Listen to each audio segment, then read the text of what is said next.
Sir, നമ്മൾ നേരത്തെ ഏറെ ചർച്ച ചെയ്താണ് ഇസ്മായിൽ ഹനിയെ കുറിച്ചൊക്കെ. ഈ ഇസ്മായിൽ ഹനിയെ കൊല്ലപ്പെടുന്നതിന് മണിക്കൂറുകൾക്ക് മുമ്പ് നിതിൻ ഗഡ്കരി കണ്ടു എന്നുള്ളൊരു വാർത്ത വന്നു. അപ്പം വലിയൊരു ആകാംക്ഷ വരില്ല, എന്തിനായിരിക്കും എന്നൊക്കെ ഉള്ളത്. ഇസ്മായിൽ ഹനിയെ എന്ന് പറയുന്ന ആള് നമ്മൾ പ്രേക്ഷകർക്കെല്ലാം പറഞ്ഞു കൊടുക്കണ്ടേ? ആ ഹമാസിന്റെ പൊളിറ്റിക്കൽ ചീഫായിരുന്നു, രാഷ്ട്രീയ വിഭാഗം മേധാവിയായിരുന്നു ഇസ്മായിൽ ഹനിയെ.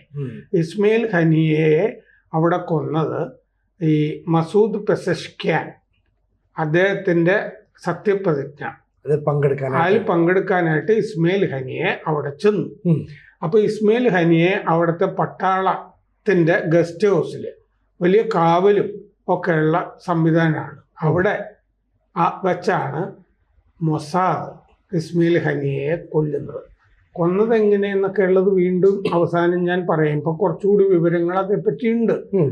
അപ്പോ കഴിഞ്ഞ ദിവസം ഡൽഹിയിലൊരു പുസ്തക പ്രകാശനത്തിൽ വെച്ച് ഈ ഇസ്മായിൽ ഹനിയെ അങ്ങനെ മൊസാദ് കൊല്ലുന്നതിന് തൊട്ട് മുമ്പ് നിതിൻ ഗഡ്കരി കണ്ടിരുന്നു. നിതിൻ ഗഡ്കരി പുസ്തക പ്രകാശനത്തിൽ വെച്ച് അത് വെളിപ്പെടുത്തി. ഇസ്മായിൽ ഹനിയെ കൊല്ലപ്പെട്ട അന്നൊന്നും നമുക്കിത് അറിയില്ലായിരുന്നു. കാരണം അന്ന് ഗഡ്കരി ഇറാനിലാണല്ലോ. അതെ. അപ്പോ ഗഡ്കരി പറഞ്ഞതനുസരിച്ചിട്ട് ഈ ടെഹ്റാനില് മണിക്കൂറുകൾക്ക് മുമ്പ്, ഏതാനും മണിക്കൂർ മുമ്പ് ഇസ്മായിൽ ഹനിയെ കണ്ടതാണ്. അപ്പോൾ മോദി അന്ന് ഗഡ്കരിയാണ് മോദിയുടെ പ്രതിനിധിയായിട്ട് ഈ പെസഷ്ക്യാന്റെ പ്രതിജ്ഞയിൽ പങ്കെടുക്കാൻ അയച്ചത്. ഗഡ്കരിയാണ് അന്ന് ഇന്ത്യയിൽ നിന്ന് പങ്കെടുത്തത്. അപ്പോൾ പഞ്ചനക്ഷത്ര ഹോട്ടലിലാണ് താമസിച്ചിരുന്നത്. അക്കോമഡേഷൻ അങ്ങനെയായിരുന്നു. രാഷ്ട്രത്തലവന്മാര് ഒക്കെ താമസിച്ചിരുന്ന ഇത് ഒരേ ഹോട്ടലിലാണ്. അവിടെയാണ് ഗഡ്കരി ഉണ്ടായിരുന്നത്. ചായക്കും മറ്റേ ചായ കുടിക്കുന്ന സമയത്ത് ഒക്കെ ഒന്നിച്ചിവര് എല്ലാവരും കാണുന്നുണ്ടായിരുന്നു. രാജ്യത്തലവനല്ലാത്ത ഏകയാൾ ആ സ്ഥലത്ത് ചായ കുടിക്കാൻ വന്നത് ഇസ്മായിൽ ഹനിയെ ആണ്. അപ്പോൾ ഗഡ്കരി കണ്ടു. അത് കഴിഞ്ഞ് ഈ ചായ കുടിച്ച സ്ഥലത്ത് നിന്ന് എന്ന് പറഞ്ഞാൽ ആ ഗസ്റ്റ് ഹൗസിൽ നിന്ന് ഈ സ്ഥലത്തേക്ക് ഇസ്മായിൽ ഹനിയെ വന്നിരിക്കുകയാണ്.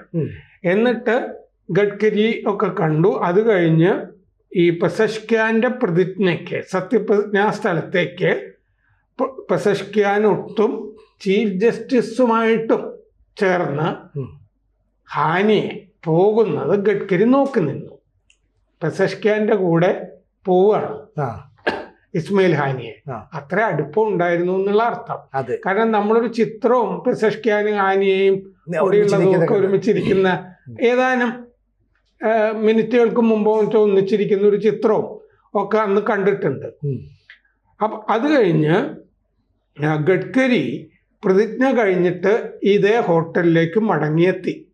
പുലർച്ചെ 4 മണിയൊക്കെ ആയപ്പോൾ ഇന്ത്യയിലെ ഇറാൻ സ്ഥാനപതി ഗഡ്കരിയുടെ അടുത്ത് വന്നു പുലർച്ചെ 4 മണിക്ക്.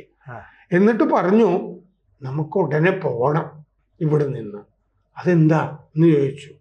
ഹമാസ് ചീഫിനെ കൊന്നിരിക്കുകയാണ്, നമ്മൾ ഉടനെ സ്ഥലം വിടണം എന്ന് ഇന്ത്യയിലെ ഇറാൻ സ്ഥാനപതി പറഞ്ഞു. അപ്പൊ ഞെട്ടിപ്പോയി ഗഡ്കരി. എനിക്ക് അതിനെപ്പറ്റിയൊന്നും അറിയില്ലല്ലോ എന്ന്, ഒരു ധാരണയില്ലല്ലോ. ആകെ ഒരു അരാജകത്വവും അലങ്കോലവും എന്നുള്ള ഒരു തോന്നലാണല്ലോ ഉണ്ടാവുക. ഉള്ളിലിരുന്ന ഒരു ആന്തല് വരില്ലേ. അപ്പോ ജൂലൈ 31-ാം തീയതി, കഴിഞ്ഞ കൊല്ലം എന്ന് പറയാമല്ലോ, ഇന്ന് 1-ാം തീയതി.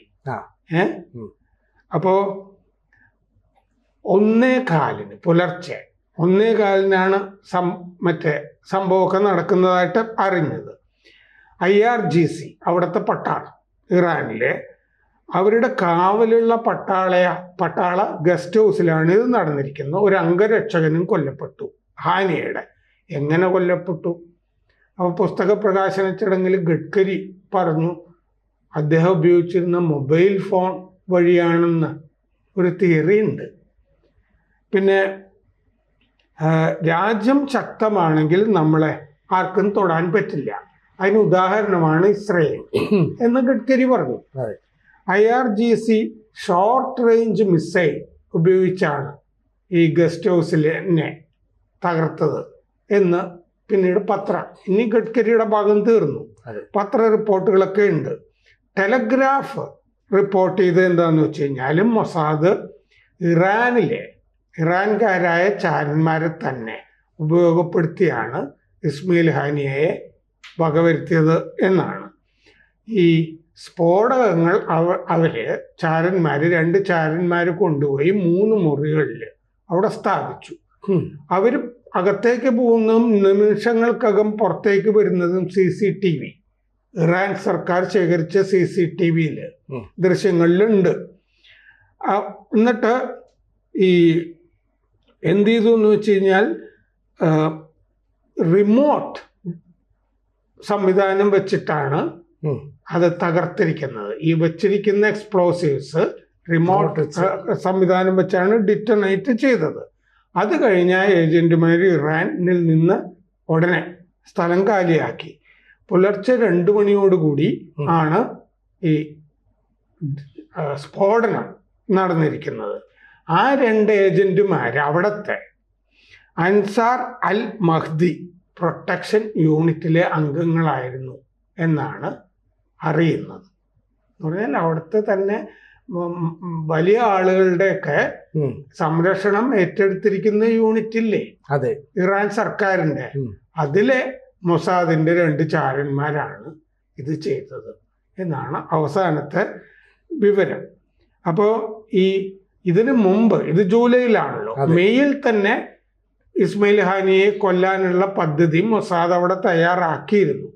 അവിടുത്തെ മുൻ പ്രസിഡന്റ് ഇബ്രാഹിം റെയ്സി ഹെലികോപ്റ്റർ അപകടത്തിൽ കൊല്ലപ്പെട്ടില്ലേ, അതും ദുരൂഹമായിരുന്നു. അത് കഴിഞ്ഞ് അദ്ദേഹത്തിന്റെ ഖബറടക്കം നടക്കുന്നുണ്ടല്ലോ റെയ്സിയുടെ. ആ ഖബറടക്കത്തിന് പോയിട്ടുണ്ട് ഇസ്മയിൽ ഹാനിയെ. അവിടെ വെച്ച് തട്ടാൻ ഉദ്ദേശിച്ചിരുന്നതാണ് മൊസാദ്. പക്ഷെ വലിയ തിരക്ക് കൊണ്ട് റിസ്ക്കാണ് എന്നുള്ളത് കൊണ്ട് വേറെ ആളുകളുമൊക്കെ ചിലപ്പോൾ തട്ടിപ്പോകും. അത് ഉപേക്ഷിക്കുക ആഗോള പ്രശ്നമാണ്. അതുകൊണ്ട് അന്ന് ഉപേക്ഷിച്ചതാണ്. അപ്പോൾ ഗഡ്കരി അന്നുണ്ടായിരുന്നു എന്നുള്ളതൊരു വലിയ ന്യൂസാണ്.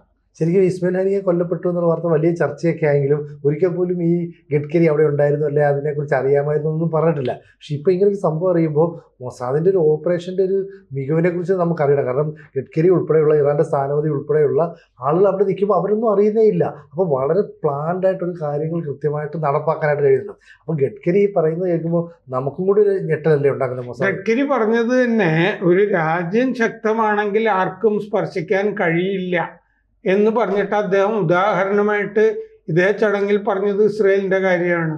കാരണം അവർക്ക് സാങ്കേതിക വിദ്യ അല്ലേ, ചെറിയ രാജ്യം, 1 കോടി, കേരളത്തിന്റെ അത്ര ഇല്ലല്ലോ സംഖ്യ, 1 കോടിയല്ലേ ആളുകൾ അവിടെ ഉള്ളൂ. ചെറിയ രാജ്യം, പക്ഷെ ബുദ്ധിയുണ്ട്, സാങ്കേതിക വിദ്യ വല്ലാതെ വികസിപ്പിച്ചിട്ടുണ്ട്. ആയുധങ്ങൾ ഇല്ലേ, നമുക്കും ആയുധങ്ങൾ തരുന്നുണ്ട്, ധാരാളം ആയുധങ്ങൾ വികസിപ്പിച്ചിട്ടുണ്ട്, ലോകരാഷ്ട്രങ്ങളെയൊക്കെ പേടിപ്പിക്കുന്നുണ്ട്. നമുക്ക് 1971 ബംഗ്ലാദേശ് യുദ്ധകാലത്ത് അവിടെ നിന്ന് ആയുധങ്ങൾ കിട്ടിയിരുന്നു. നമ്മൾ മറ്റേ സർജിക്കൽ സ്ട്രൈക്ക് നടത്തിയില്ലേ, ആ സമയത്തും ഇസ്രയേലിന്റെ ആയുധങ്ങളൊക്കെ ഉണ്ടായിരുന്നു. ബാലക്കോട്ടില് നടത്തിയ സർജിക്കൽ സ്ട്രൈക്ക്. നമ്മുടെ വലിയ സുഹൃത്താണ് ആ രാജ്യം. മറ്റേ കാഹൂട്ട ആണവ നിലയം പാകിസ്ഥാനിലെ ഞങ്ങൾ തകർത്ത് തരാമെന്ന് ഇന്ദിരാഗാന്ധിക്ക് വാഗ്ദാനം ചെയ്തിരുന്നതാണ്. ഇന്ദിരാഗാന്ധി അന്ന് സമ്മതിക്കാതിരുന്നാണ്.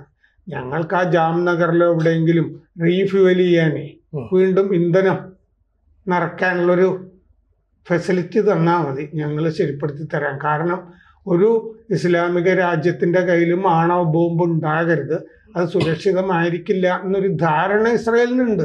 അതുകൊണ്ടാണല്ലോ ഇറാനിലെ ആണവ നിലയം തകർക്കാനായിട്ട് ഇങ്ങനെ കൊണ്ടുപിടിച്ച് ഇനിയും ആക്രമിക്കും ഇറാനെ. കാരണം ആ ആക്രമണം കൊണ്ട് തീർന്നിട്ടില്ലല്ലോ, ഇടയ്ക്ക് വെച്ച് അത് ട്രംപ് നിർത്തി. അങ്ങനെയാണ് നെതന്യാഹു ട്രംപുമായിട്ട് അത്യാവശ്യം അകന്നു പോകുന്നത്. അപ്പൊ അന്ന് ഹാനിയെ കൊല്ലപ്പെടുമ്പോൾ ഗഡ്കരി അവിടെ ഉണ്ടായിരുന്നു എന്നുള്ളത് ഒരു വലിയ വാർത്ത തന്നെ. പ്രേക്ഷകരോട് ഒരു അഭ്യർത്ഥനയുണ്ട്. ABC-ക്ക് ഒരു ഹിന്ദി ചാനൽ കൂടിയുണ്ട്. അത് കേരളത്തിന് മാത്രമല്ല, ABC ഭാരതത്തിന് തന്നെ ഒരു ജാലകമാകണം എന്ന ആഗ്രഹത്തിൽ നമ്മൾ കുറച്ചു കാലമായി ഈ ഹിന്ദി ചാനൽ തുടങ്ങിയിട്ട് നന്നായിട്ട് പോകുന്നു. അതും സബ്സ്ക്രൈബ് ചെയ്യുക. കൂടുതൽ വാർത്തകളും വിശേഷങ്ങളും നിങ്ങളിലേക്ക് എത്താൻ ABC മലയാളം സബ്സ്ക്രൈബ് ചെയ്യുക, ബെൽ ബട്ടണും അമർത്തുക.